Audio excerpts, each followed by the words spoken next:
Hello and welcome. Today I want to talk to you about something that is often overlooked in our busy lives, you. More specifically, how we can invest in ourselves and unlock our full potential through physical fitness, mental health, and the power of community. Many of us feel like wellness is the very last thing on our to-do list. Somewhere between work, family, and responsibility, we lose sight of ourselves.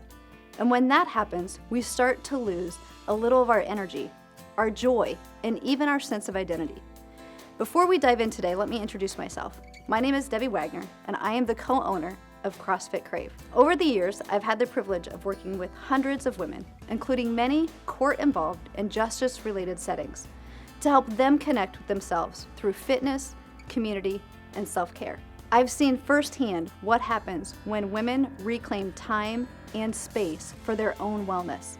I'm also a mother, a new grandma, and a coach. And like many of you, a lifelong learner in what it means to show up for ourselves and for others. I'm not here today as someone with all the answers. I'm here as a woman who knows how easy it is to put yourself last and how powerful it is when you stop doing that. These elements of wellness, fitness, mental clarity, and community aren't just about our bodies. They're about our emotional strength, our clarity at work, and our ability to thrive in all areas of life. So I invite you to imagine, what would it look like if you prioritized your wellness with the same dedication you bring to your work and your family? How much stronger could you be physically, mentally, and emotionally?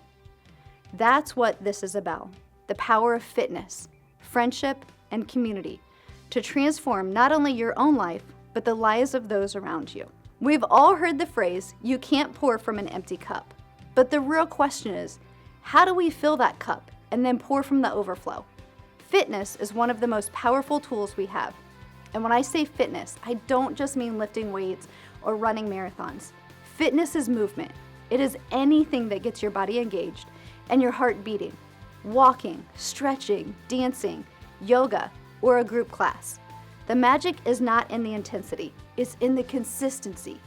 It's in finding a way to move that makes you feel alive, connected, and strong. Movement is medicine. Let me tell you about Elizabeth.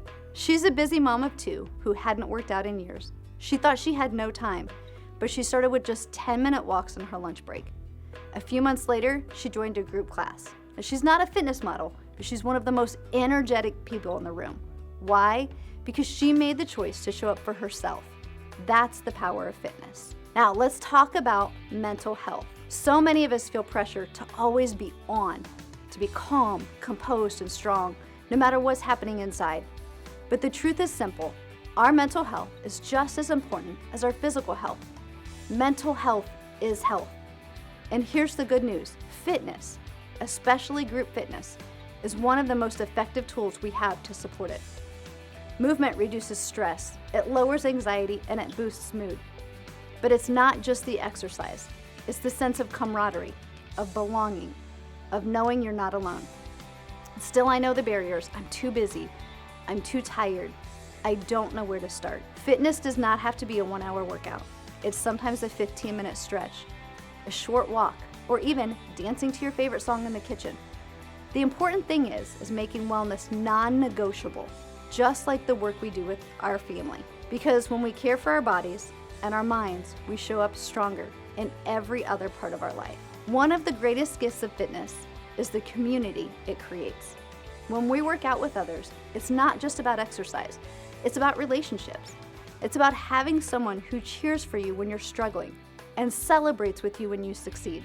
I've seen women go from strangers to lifelong friends because they showed up to the same class week after week. They supported each other, not just in fitness, but in life. That's what community does. It reminds us we are not alone. The true power of group fitness is in that connection.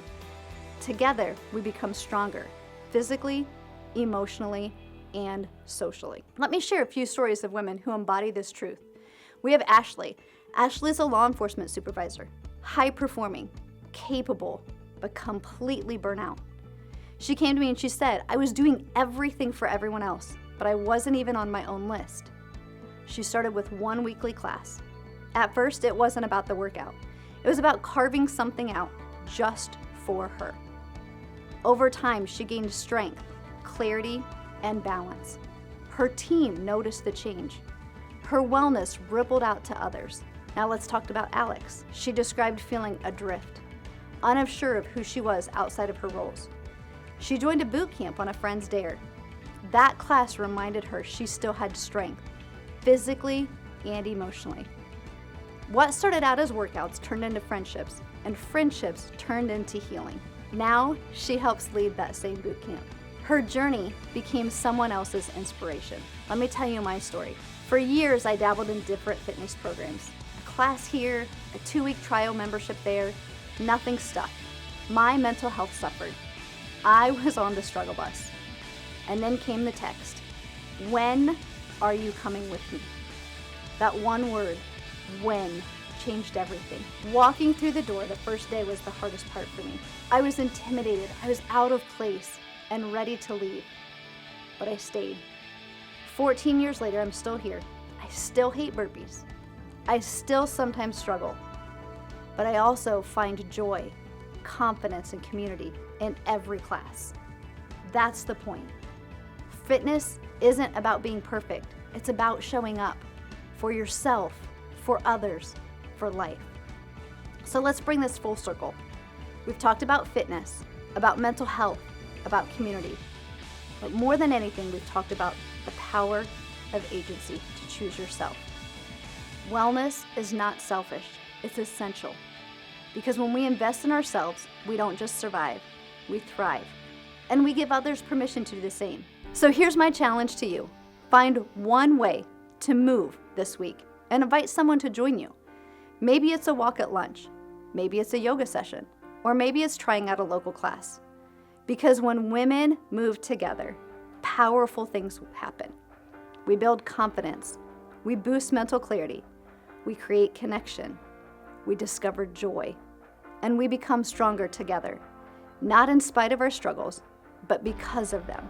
So to every woman listening, you are powerful, you are resilient, you are worthy of wellness, and you are not alone. Let's keep moving forward together.